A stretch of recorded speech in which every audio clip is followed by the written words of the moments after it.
Every company that does this sort of thing has better processes, more metrics, higher productivity, the whole thing. And this works best when you stop managing, when you actually eliminate managers altogether and you have a network of teams.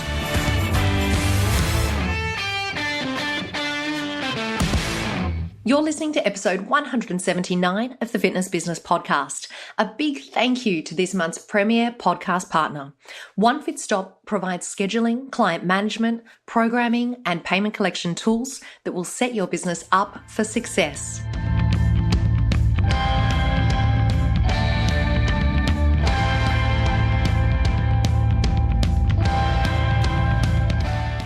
Hi everyone, and welcome along to the show. This week's episode is for all of our owners and managers who are looking to empower their teams and incentivize loyalty, innovation, and productivity. Our special guest to chat about this very important topic is Chuck Blakeman, a serial entrepreneur, an internationally acclaimed speaker, contributor to the weekly Inc. magazine, best-selling author, and world-renowned business advisor. Not to mention that he's built 10 businesses in 7 industries on 4 different continents. You will already hear that Chuck has a wealth of business experience, so let me share with you what we're going to cover in today's show. First of all, Chuck explains the concept of the participation age. He talks about the secret to turning employees into stakeholders. We chat about how to empower staff and what accountability comes with that, plus how to measure performance and incentivize loyalty. We're about to transition into this week's interview, but first I want to thank this month's premier podcast partner.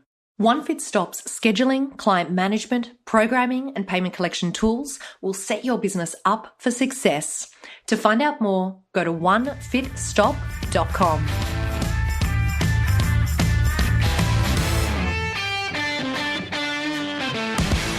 Enjoy this week's interview with Chuck Blakeman. Chuck, welcome along. Thank you so much for joining us on the show today. It's great to be with you, Chantel. Let's do it. I'm hoping you can start by explaining to us what exactly is the participation age. Yeah, I didn't make that up. That was something presidential candidates were using as far back as 2006. I've built 11 companies in 8 industries on 4 continents, and one of the businesses I built was a branding and marketing company. We were, in 2006, we were receiving an award for the Global Marketing Partner of the Year from Sun Microsystems, and I heard a futurist talk about the participation age. And it brought an umbrella together for me that I'd been studying for years and years and years and been living out in our own lives. And that is the idea that we're in a different place than we were. The emerging work world is very different than what we've seen for the last 150 years. Most companies are running on what we call a factory system model. They've inherited that, whether it's a doctor's office or a climbing gym, it's a factory system model with guys in ties, a top-down hierarchy, we call it a pyramid scheme, and with people at the top telling people at the bottom what to do. And we just think that's the way you're supposed to do it. The reality of it is it's not. It's something we've done for 150 years. You can't find it really before the factory system, and you shouldn't find it today. The participation age has 2 hallmarks: participation and sharing. People want to participate in building a great gym, and they want to share in the rewards of doing so. And when you invite them to do both, magic happens. Explain to us the secret to turning employees into stakeholders. Yeah, it's to invite them again to be owners and to be the concept of a stakeholder is in the early days of the West in the U.S. You'd line up 300 or 400 wagons on the edge of one territory, and they'd all go off at a gunshot, and they'd ride across this territory, and it'd be 100, 200, 300 miles of territory.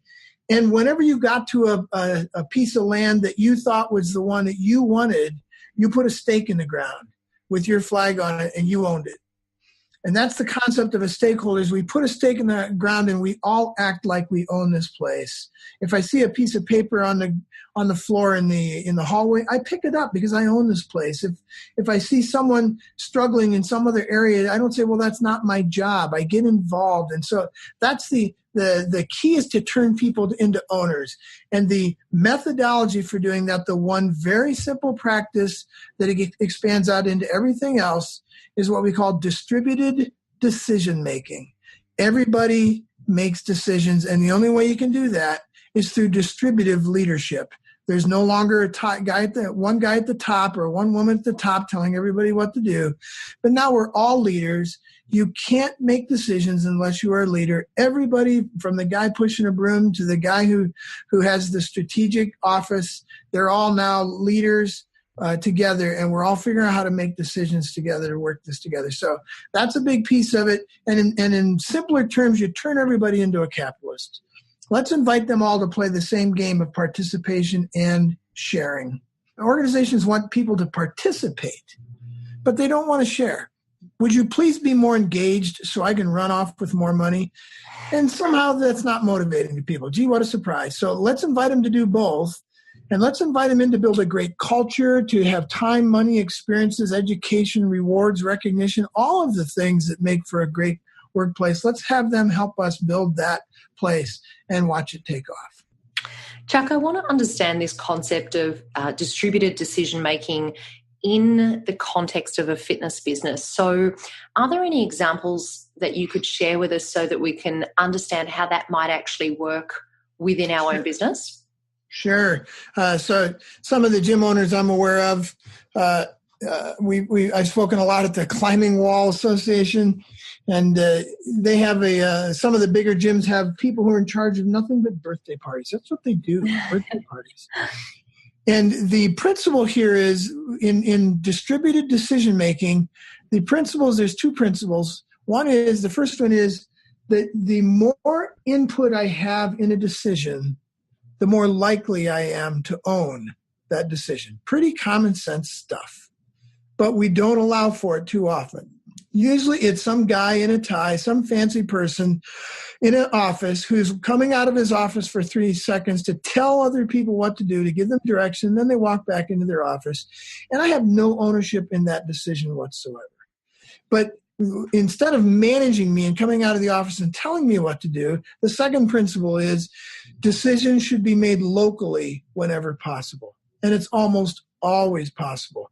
So if there are decisions to be made about how to run a birthday party and where to set up the things and how to set up the gym for those parties and how to dedicate a corner of that and how to run these things and how to make them profitable, we ought to set up a business unit that is the birthday party team. And that team hires, that team fires, that team decides together what it is that they should be doing. They make their decisions, but they don't do it in a vacuum.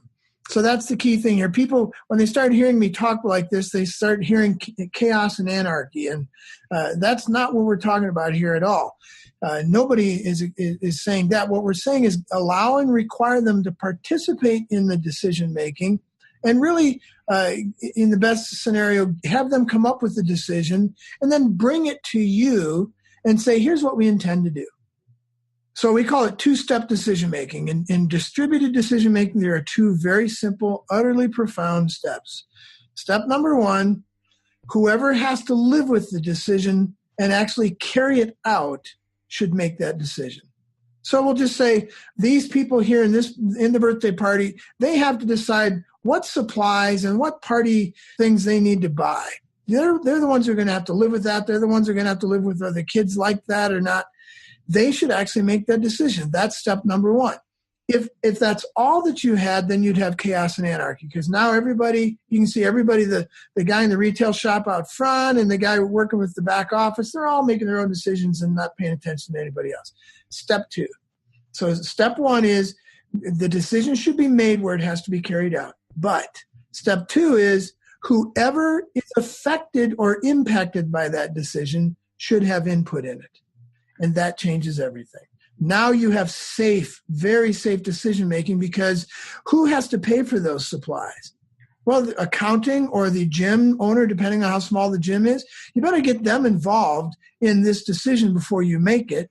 And there's safety regulations and there's all kinds of things. And who will be the customers? You should check with your customers to see if that's what they would actually want, is those kinds of things. And so you find yourself checking with all sorts of people to make sure that you're going to make a good decision. If you're going to buy a copier, the front office wants to buy a copier. Well, the people who make copies, they should actually be the ones who make the decision, we're going to buy this copier. That's chaos and anarchy all by itself. But then you talk to the people in accounting, to the owner, and say, hey, we need a copier. Is there room in the budget? Yes, there's room in the budget. Great. And then you have to talk to the IT people and say, what kind of connections do we need? And then you talk to the people who receive copies, and all of those people give you their input. And then you can make a very safe decision based on how much budget you have and what copies we need. And so you can see this works actually very well to have distributed decision making. It's actually much better communication, much safer decision making. You can still make bad ones, but you can see that it's utterly simple and it's utterly profound. And it's always step number 2 that people struggle with. They don't do enough work to ask themselves, who is going to be impacted by this decision? I better check with them. The other team owners, there's lots of people impacted. So that's the basics behind distributed decision making in a participation age company. And when you do that, people turn their brains back on. Chuck, as you were speaking through that, I was thinking about different scenarios within a gym environment. And the one that really came to my mind where this could be make a huge difference is our onboarding process. Because I think quite often our onboarding process for new members happens at quite a senior management level. It's a decision that's made there, whereas they're not the ones that are actually stepping through that customer journey as you're welcoming that new member on board and you're actually taking them through your facility and talking to them about all the great stuff that's going on. So would you agree, is that a good example where this practice would work really well?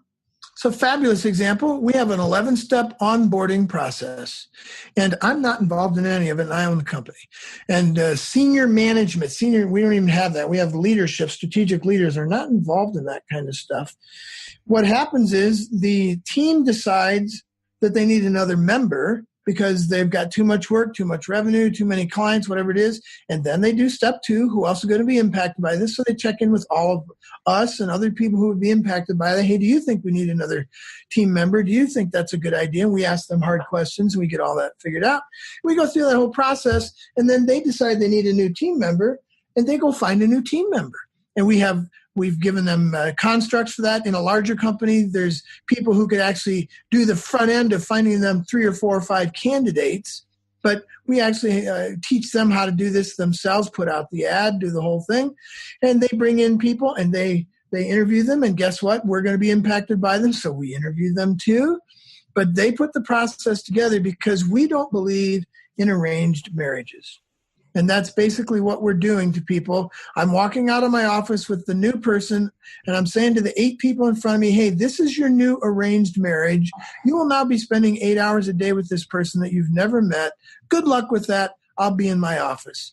There is zero ownership in that. Remember the hallmarks of the participation age: participation and sharing. I want to participate in hiring the people that I'm going to be married to 8 hours a day. And I want to share in the responsibilities of that and share in the rewards of having gotten the right people to work with. The copier thing is a great example as well, but that's a wonderful example of that. We also then have mentors. And we require that the teams come up with a mentor. Somebody volunteers to mentor that new person. And for the first 3 months, someone meets with them weekly. And there's a list of things that we've all put together.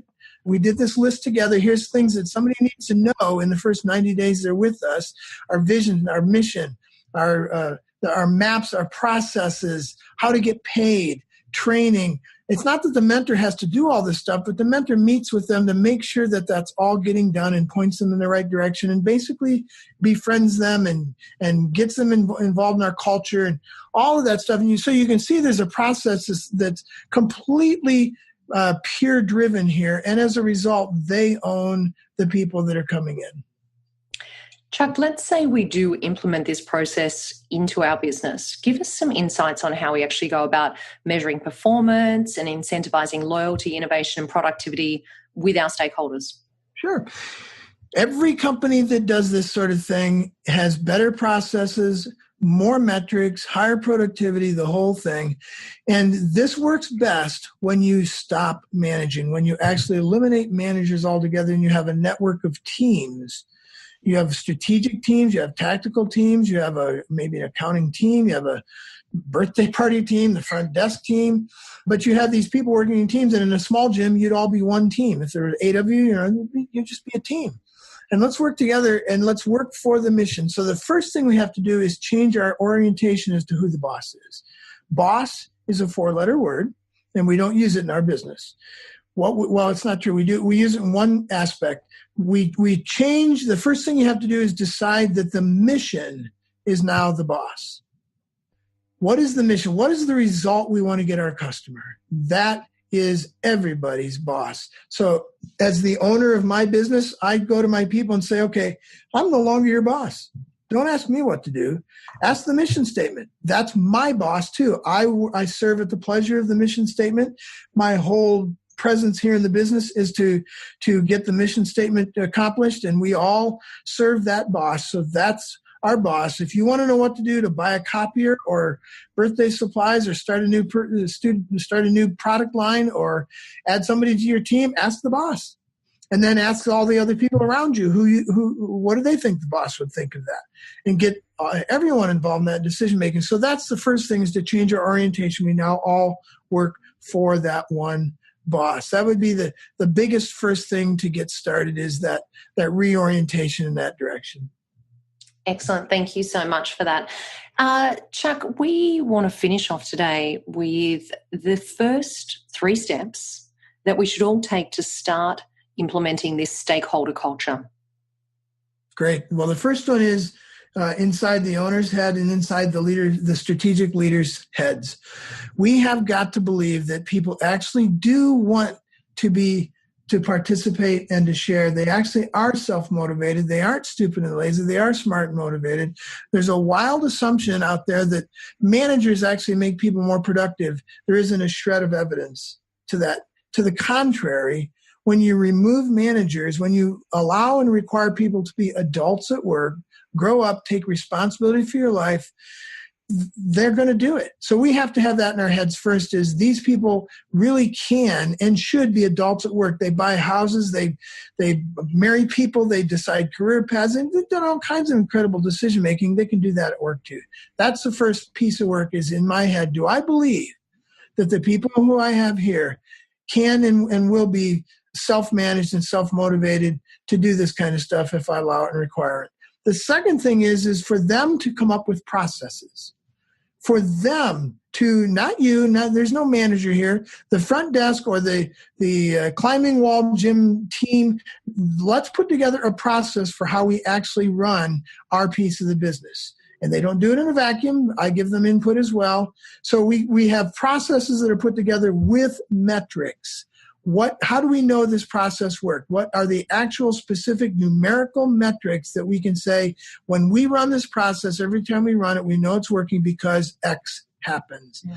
And then the third thing would be to decide together who should be doing what roles and responsibilities, and to put together a document for each individual to document their commitment to their personal commitment to the gym, their team's commitment to the gym as a team, and their personal commitment to other teams in the gym. And they put that letter together, and they sign it. Everyone else signs it. We put that together as a simple thing. We call that keeping your agreements. When we decide that red means stop and green means go, and we all agree to that, things work really well.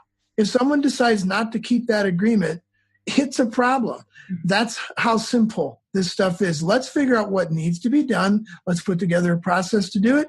Let's sign up for that, and let's actually physically sign a piece of paper where we all agree this is what we're going to do, and then let's do that. You know what? They're 3 simple steps, and I want to thank you so much for explaining that so articulately, because I think this is something that we need to be reviewing about our business, considering for our business, thinking about how our business currently operates, and really taking into account everything that you've shared with us today. And Chuck, I want to thank you so much, and I want to encourage everyone to jump online, and I will be putting a link in the show notes, of course, to your website, to your books, and I want to encourage everyone to also check out your TED Talk online. So Chuck, thank you so much. Are there any last messages that you want to leave us with today?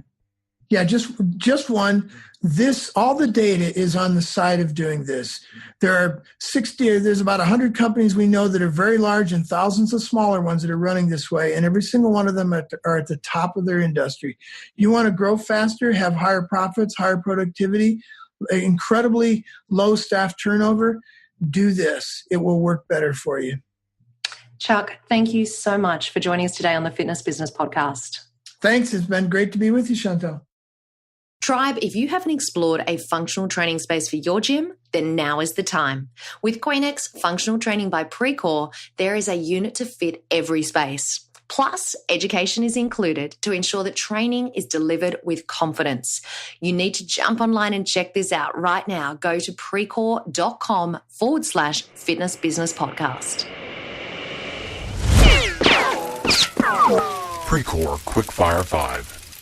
This week's Precor Quickfire 5 guest is writer and media strategist, and he is the keynote speaker for the 2018 Athletic Business Show, Ryan Holiday. Ryan, welcome along, and thank you so much for joining us on the show. Yeah, thanks for having me. We're going to start things off with the Precor Quickfire 5. So tell everyone, why do you do what you do? I think a writer is someone who writes because they can't not do it. And certainly for me, the reason I write and I study the things that I study is because I feel compelled to do it, and I feel terrible when I don't. And what's one ritual that helps you become better at what you do? You would think that a writer wouldn't like, extra writing, but every morning and every evening I do a ritual of journaling. The first thing I do when I wake up is I sit down and write in a series of journals that I have. I sort of prepare for the day ahead. I think about what I want to work on. I think about what happened the day before. And then in the evening, I sit down and I reflect on how the day went, what I could have done better, where I fell short, where I can be proud of myself. And this sort of ritual of writing, not for publication, but for my own benefit has been, a big part of what I do for a long time. And what's one app or system that you use to stay in control of your workload? I'm really simple. I don't use a ton of apps. I don't use a ton of technology.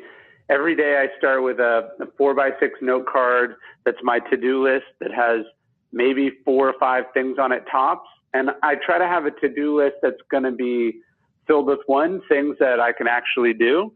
But 2, if all I do that day are those things, I'll feel like I moved the ball forward in one way or another. That's a great one. And then I rip up the to-do list at the end of the day and I recycle it.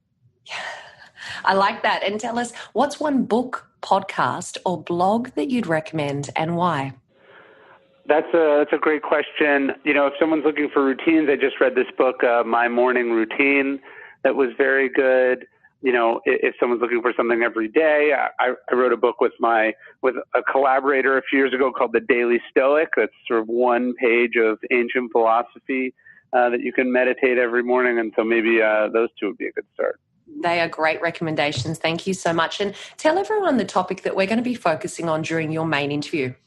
We're going to talk about the strategies that successful people throughout history have used to overcome problems. How do they take, the inevitable things that go wrong in the course of daily life, in the course of a business or an industry, and how do they find a way to turn that to their benefit? Because that's what entrepreneurs and athletes have to do if they want to move forward.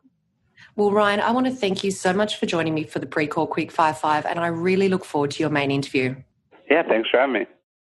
Before we finish off today, a reminder that all the resources, the links, and of course a transcript for today's show can be found at fitnessbusinesspodcast.com. Thank you so much to our foundation partner, Active Management. They have an amazing gift for you all. Their #1 selling checklist is yours for free. It will turn our About Us page on your website into a lead generating page. Just go to fitnessbusinesspodcast.com/active for your free download. Thank you for joining me for another week of the show. I look forward to seeing you next week. And remember, what you leave behind is not what's engraved in stone monuments, but what is woven into the lives of others.